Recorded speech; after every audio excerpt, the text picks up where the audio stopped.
1970 that we do not have an undefeated team through week 5. How about tonight? No double dip, just the one standalone game. Chiefs and Jaguars. Kansas City just one turnover coming into the week, tied for the fewest in the NFL. The Jags, meanwhile, turned the ball over more than anybody in the league. 13 coming into the matchup Monday night with Patrick Mahomes and Trevor Lawrence on the other side. So let's talk about tonight's game. We've got Rand Carthon and Lige Douzable, our standard Monday crew, getting you ready for Monday Night Football. And guys, we're going to break down, of course, the X's and O's and storylines. But one of the storylines coming into this is throwback uniforms, which we saw some teams do, like the Bucs and the Seahawks over the weekend. Prowler uniforms. So we're going to do a bit of a fit check of what we think the Jags are going to look like tonight. Lige, I'm going to give you first word in terms of the product that we'll see on the field. Well, first and foremost, talking about the actual uniforms, as a proud ex-Jaguar player, I know everybody, I'm synonymous with being a Jet player, but that was my second longest tenure. You see it right there. Oh, there it is. I think it's going to be similar to something like this, except for they're going to have the Jaguar on the side. That tail was always clean. Now, again, when I wore it, we were sponsored by Reebok, but so there was only so much you could do swag-wise. And with white pants, it's always kind of hard to swag things out. We had, I believe, white and black cleats with that. So I'm looking forward to seeing this throwback. We saw yesterday with the Bucs and Seahawks, that was a really clean uniform game there. So I'm excited to see what these throwback Jaguar uniforms look like. I'm hoping that, I think it was, the 75th season where you wore the throwback uniforms kind of all season long. Mm-hmm. We need another season like that because these throwback uniforms are clean. You mentioned the Bucs and Seahawks game. I always love to see the Niners in their throwback uniforms with the shaded number. These throwback uniforms, league officials, please, can we just have a whole season? Are you sure that? Because that Pittsburgh, you want the Bumblebee Pittsburgh? Now, that's too far. I was going to say, not that far back. When we throw back, I'm talking more like a toss back to the backfield. We're not going way, way back. Ooh. But these unis are clean. Because, like Lige, you talked about the pants and the matchup. To me, the easiest way to swag out is with the socks. Yeah, for sure. The socks make a real difference because of what you can do with it. Now, the official thing is you got to have an inch of white shown. I tried to barely show any. but it's the variation of the socks. The socks is what help really give you swag to the uniform. So they wear these Prowler uniforms 4 times this year. And you say it's not enough. They need to have a season where they can run down 4. They'll also be wearing them, by the way, week 14 and week 18. All right, let's get to some of the nitty-gritty here. I mentioned sort of strength on strength when it comes to turnovers. And start with Jacksonville, which 3-1 could arguably be 4-0 against that game with the Bengals. Lige,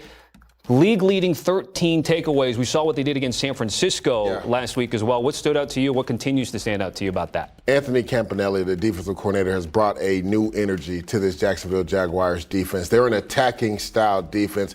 He allows it so their guys up front can get one-on-one opportunities. Case in point, game on the line last week, Eric Armstead, revenge game, right? He's able to beat the center, get the sack fumble, and they win that game. And you talked about it. This is a stark trash from what they did in 2024. You see it last in the NFL. Right now, they're leading the NFL. I believe they have the most forced turnovers in the first 4 games since 2018 from the Cleveland Browns. And adversely, you talked about it, Tommy, the Chiefs don't give the football away, right? Matter of fact, they're 39-0 when they win the turnover battle. They only have given the ball away 1 time this season. Me and Rand have been talking ad nauseum. The ball is everything. And for the Jacksonville Jaguars, they turn it over. For the Chiefs, they hold on to the football. And you talked about it, good on good. Lige hit the numbers.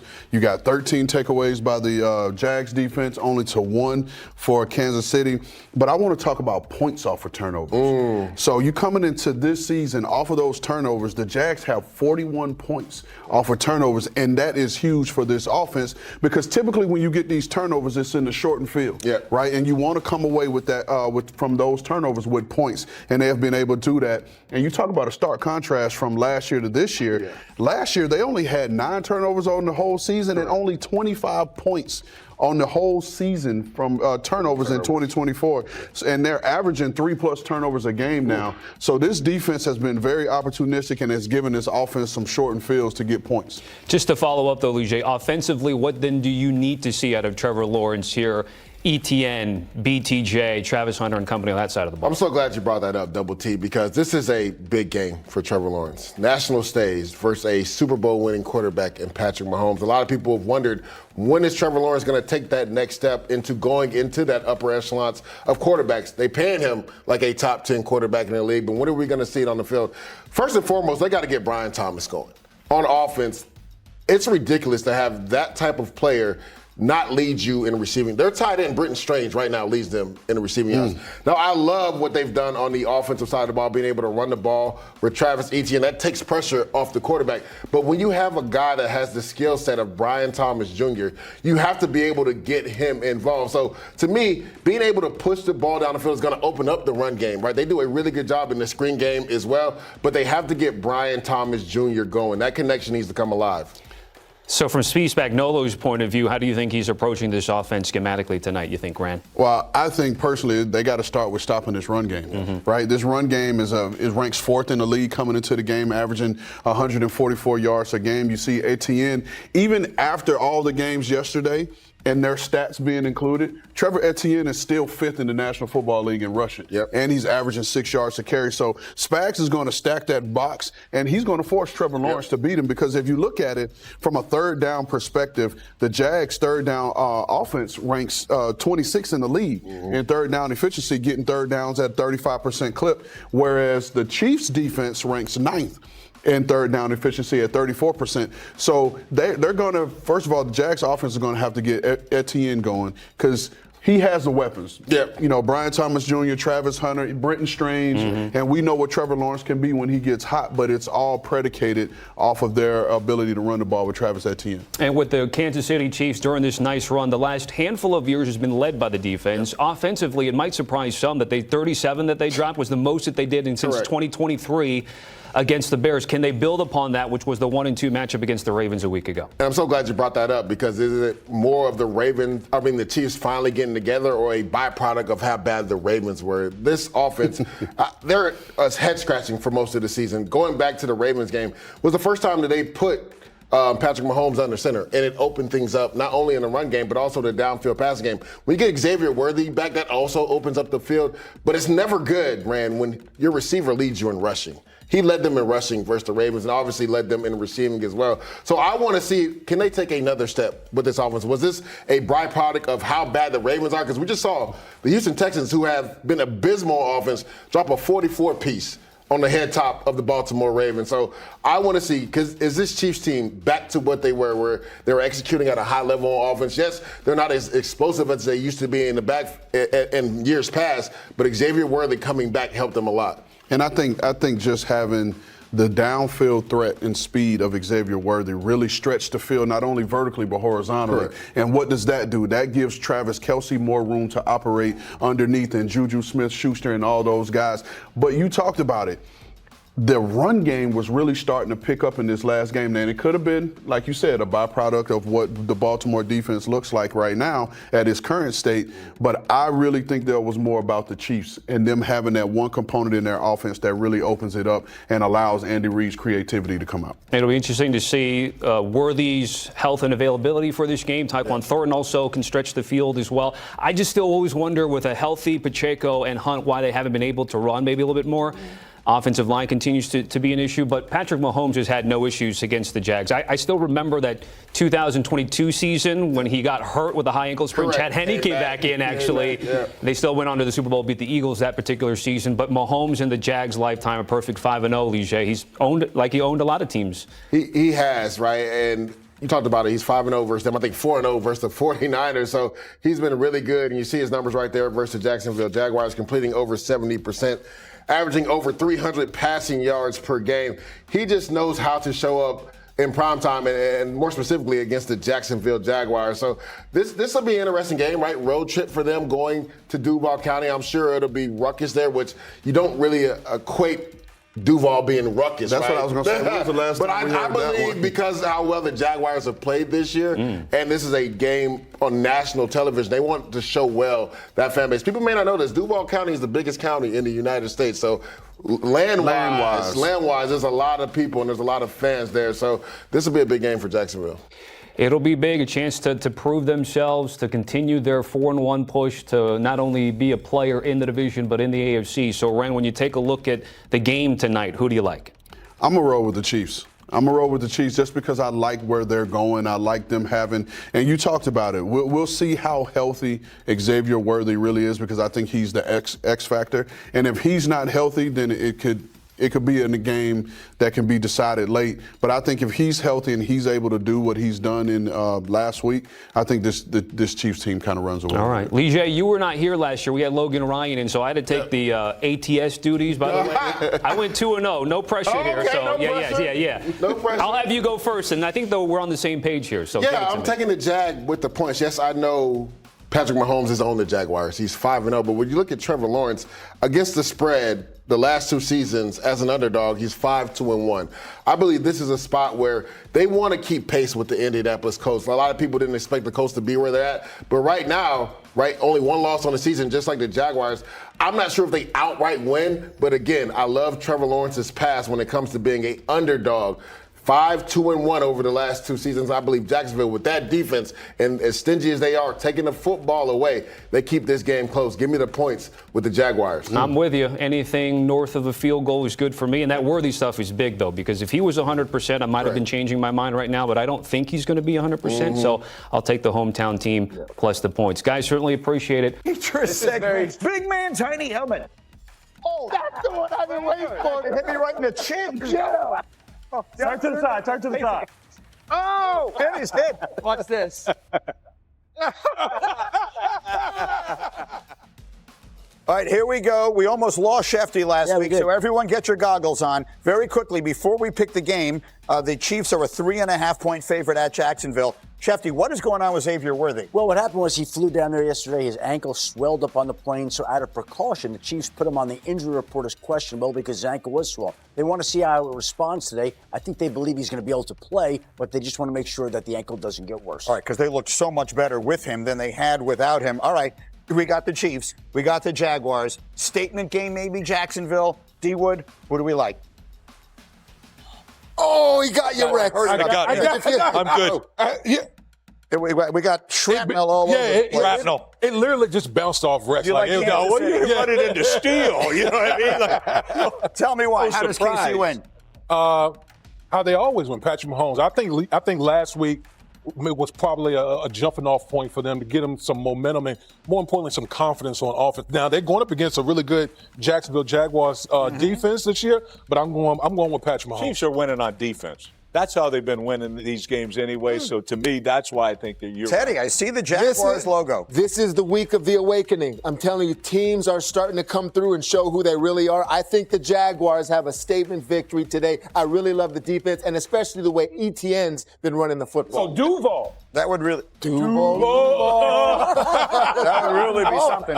If they find It's a way your to win turn. that game tonight, again, you see the picks there up on the screen, Kansas City and Jacksonville. The Chiefs are about to walk into one of the most dangerous games of their season, and nobody seems to realize it yet. Monday Night Football in Jacksonville against a 3-1 Jaguars team that's been devouring quarterbacks and forcing turnovers like it's going out of style. And oh, by the way, Xavier Worthy might not even play. Yeah, the same Xavier Worthy who just came back last week and absolutely torched the competition with 121 yards on 7 touches, opening up the entire offense and making Patrick Mahomes look like the old Mahomes again. Now he's questionable with shoulder and ankle issues, and if he sits, this whole game plan could go sideways faster than you can say turnover. But that's just the beginning of what could be a complete disaster or an absolute statement game for Kansas City, and the weather forecast isn't helping matters either, with rain potentially turning that Jacksonville field into an ice rink. Xavier Worthy's status is hanging over this game like a dark cloud, and honestly, it's got me more nervous than I'd like to admit. The kid is officially listed as questionable with shoulder and ankle issues, both stemming from that brutal collision he had with Travis Kelce back in week 1. And the timing couldn't be worse because we just got him back last week, and he absolutely went off. 5 catches for 83 yards, 2 carries for 38 yards. That's over 120 scrimmage yards in his first game back. He didn't just put up numbers though, he fundamentally changed how defenses had to play us. Patrick Mahomes threw 4 touchdowns that game, and it wasn't a coincidence. The insider reports are saying his ankle swelled up after the flight, which is why they slapped the questionable tag on him, but they're also saying it's mostly precautionary since he practiced all week. Cameron Wolfe and other insiders are expecting him to suit up, and with questionable technically meaning 50-50, most people are assuming he plays. But here's the thing that worries me, even if he plays, is he going to be at 100%? Because 80% Xavier Worthy isn't the same weapon that tears the top off defenses and forces safeties to play honest. Last week showed us exactly why this dude is so crucial to everything we do offensively. His usage was incredibly varied, getting targets at every single level of the field. 3 targets beyond 20 yards, 1 in the 10 to 19 yard range, 2 in the 1 to 10 yard range, and even a screen behind the line of scrimmage. They moved him all over the formation too. 70% of his snaps lined up out wide versus 30% in the slot. And on one of those outside alignments, they hit him with an end around, which means defensive coordinators can't just jam him at the line because he might blow right past you on a run play. That versatility is what opens everything else up. When Worthy's flying around making plays, suddenly Kareem Hunt has running lanes, Travis Kelce gets single coverage, and Hollywood Brown gets forgotten about. Without him, or with a limited version of him, we're back to the sluggish offense we saw in weeks 2 and 3 where nobody could get separation and Mahomes was forcing throws into tight windows. Personally, I think Worthy plays and I think he'll be fine, but if that ankle is bothering him even a little bit, it could limit his explosiveness on those deep routes that make him special. We need him at full speed tonight because this Jaguar secondary is actually pretty decent and we can't afford to be one-dimensional. Connecting that Worthy situation directly to our game plan, let me break down the 3 absolute keys to pulling out a win tonight, and trust me, if we don't execute on these, we're looking at dropping to 2-3 and the national media is going to have a field day. First and most important, we have got to stop the run. Travis Etienne Jr. has been an absolute monster this season, racking up 394 yards on just 65 carries, which comes out to 6.1 yards per carry with 2 touchdowns. The dude is legit one of the most efficient backs in the league right now, but here's where it gets really interesting and where our defensive game plan needs to focus. The Jaguars run the ball to the left side way more effectively than to the right, and I'm talking about a massive difference. They've got 35 carries to the left versus 28 to the right, so the split in attempts isn't huge, but check out the efficiency numbers. They're averaging literally double the yards per carry when going left. They're getting 3 times as many first downs on left side runs, and they're breaking off twice as many 10+ yard gains to that side. The reason for this disparity is actually fascinating because it's not even an offensive lineman creating those holes. It's their tight end Brenton Strange, who's been an absolute mauler as a lead blocker. This dude takes so much pride in his blocking game that he's out there almost every time they run the football, just destroying linebackers and safeties in the run game. Fantasy owners might be frustrated with him because he's only got 19 catches on 23 targets for 182 yards, but the Jaguars don't care about his receiving stats when he's opening up highway lanes for Etienne. Our run defense has been straight up embarrassing this season, and the numbers don't lie. We're allowing 127 yards per game on the ground. We're one of the worst teams in the league in yards per carry allowed, and we've already given up 4 rushing touchdowns. Pro Football Focus has us graded as the 3rd worst run defense in the entire NFL with just a 52 grade out of 100. That's pathetic for a team with Super Bowl aspirations. We desperately need Mike Dana back healthy, and the good news is he's off the injury report as of Thursday. George Karlaftis needs to have a monster game setting the edge. Chris Jones needs to get back to full capacity after that funeral trip last week affected his preparation. And Omar Norman-Lott needs to step up in his rotational role. The entire front 7 has to play together in gap sound, because if Etienne breaks off a couple of 15 to 20 yard runs early, it's going to be a long night for our defense. The second key ties directly into stopping the run, and that's keeping Jacksonville in 3rd and long situations where they have to rely on Trevor Lawrence to make plays through the air under pressure. This is where we can absolutely dominate because Lawrence is one of the worst quarterbacks in the NFL when you get heat on him. Over the last 2 seasons when facing pressure, he's completing just 40.6% of his passes. He's thrown for only 362 yards total. That's less than 4 yards per attempt. And almost 9% of his pressured throws are classified as turnover-worthy plays by PFF. That last stat is huge because it means when you rattle him, he's not just taking sacks or throwing the ball away. He's actively making dangerous throws into coverage that should result in interceptions. And here's a stat that should get everyone hyped. The Kansas City Chiefs have not lost a single football game since week 6 of 2019 when we win the turnover battle. That's 35 consecutive games undefeated when we force more turnovers than we commit. That's an absolutely absurd winning percentage, and it shows exactly what this team is capable of when we protect the football and create havoc on defense. Steve Spagnuolo knows this, and he's been dialing up blitzes like crazy this season, especially against quality quarterbacks. Justin Herbert saw a 40% blitz rate from us, Jalen Hurts got absolutely harassed with a 60% blitz rate, and Lamar Jackson dealt with over 33%.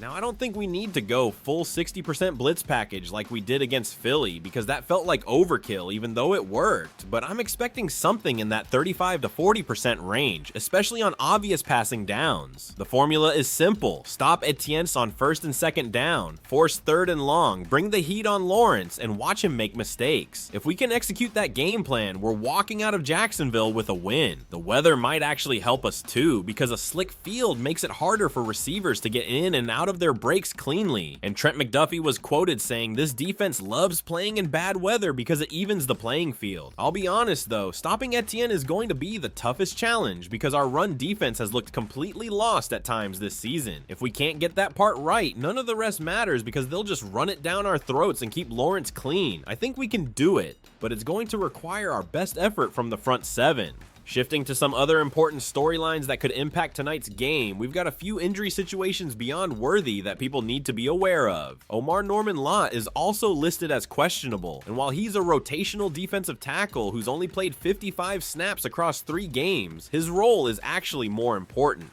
than the snap count suggests.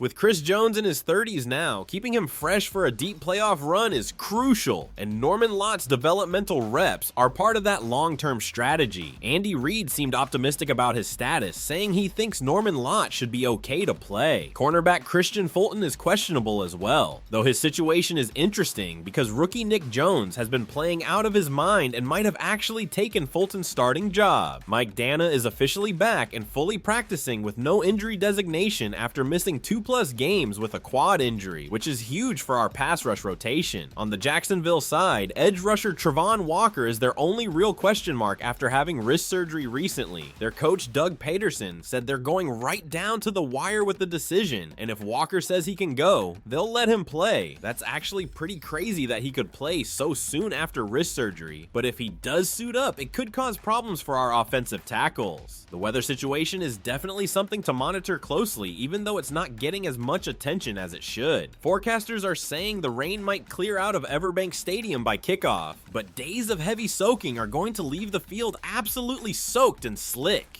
This could be a huge factor in how both teams approach the game, particularly in terms of play calling and ball security. Trent McDuffie actually loves these conditions, and he made that clear in his press conference. He snagged his first career interception in cold Cleveland rain last December, thrived in the Seattle slop, and played well in nasty Washington weather. His quote was perfect. "We love it when it's bad weather and the receivers can't get out of their breaks fast enough, and offensive linemen kind of have to play on a little more even surface."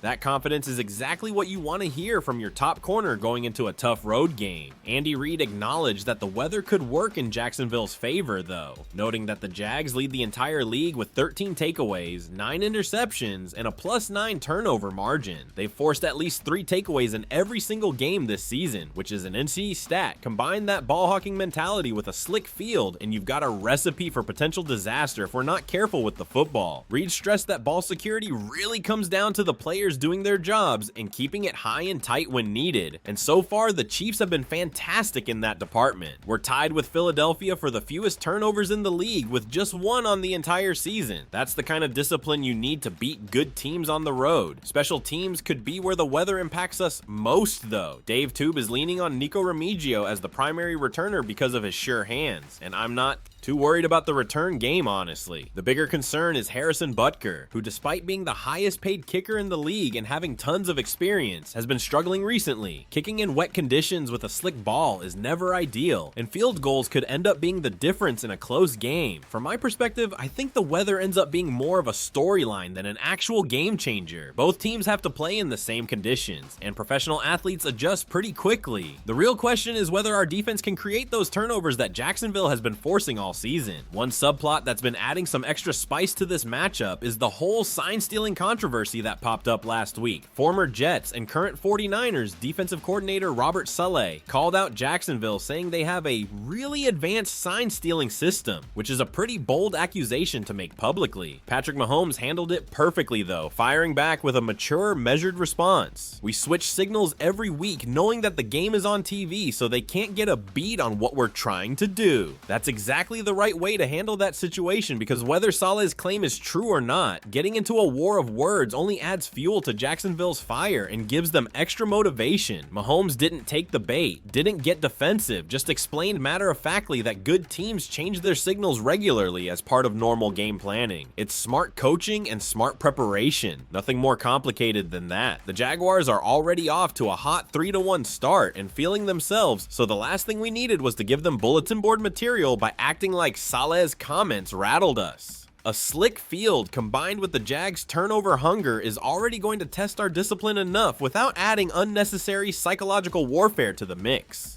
Mahomes and the coaching staff clearly understand that, and they're staying focused on execution rather than external noise. Honestly, I'm glad Mahomes shut that down quickly because it could have become a distraction. The sign-stealing stuff is overblown anyway, since everyone knows teams try to pick up tendencies. It's part of the game. As long as we're changing signals and staying unpredictable, it's a non-issue. Now let's talk about two players who could have breakout performances tonight and really make their mark on this game. First up is rookie cornerback Nick Jones. And man, I might have been sleeping on this kid a little bit until I really dove into his film this week. You almost never see rookie corners come into the NFL and play well immediately because the learning curve is so steep, but Jones has genuinely been playing like a top 5 corner in the league through 4 games. Check out these numbers. 8 targets, only 2 receptions allowed, just 10 total yards given up on those 8 targets, which comes out to an absurd 0.25 yards per target. He's forcing incompletions on 38% of his targets, has 3 pass breakups on just 8 targets, and opponents have a 39.6 passer rating when throwing at him. Remember that a perfect passer rating is a 158.3, so a 39.6 is his absolutely elite shutdown corner territory. The interesting question is what happens with Christian Fulton coming back from injury. Fulton was brought in as a free agent signing and expected to be a starter, but he wasn't playing particularly well before getting hurt, and now Jones has seized the opportunity and run with it. From a pure performance standpoint, Jones deserves to keep that starting role because he's earned it on the field. If that means we wasted a little money on Fulton's contract, I'm totally okay with that if it means we've discovered a fantastic young corner who can anchor this secondary for years. The other player I'm watching closely is running back Carson Steele, who quietly had a solid game last week that might signal an expanded role moving forward. The numbers won't blow you away on the surface, but when you compare his usage to the first 3 weeks, it's noticeably different. He got 4 carries last week versus just 3 in the entire first 3 games combined. Plus, he saw his first 3 receptions of the season and did really nice work with those catches. The receiving ability isn't surprising when you remember that Steele is essentially a converted receiver coming out of SMU. That versatility is exactly what excites me about his potential because he offers something different than the other backs in our room. He can line up in the slot, run routes like a wideout, and create mismatches against linebackers in coverage. That's the kind of weapon that can really open up Andy Reid's playbook. Reid was asked in his press conference what makes Steele special and worthy of more usage than we typically see from rookies drafted in his range, and Reid talked about his mental maturity and how he's stepped up and shown he's ready for a bigger workload. That's coach speak for, we trust this kid and we're going to keep feeding him. I expect to see Steele get more opportunities tonight, probably 6 to 8 touches if I had to guess, and I think he can be a real factor in helping establish the run game against Jacksonville's tough front 7.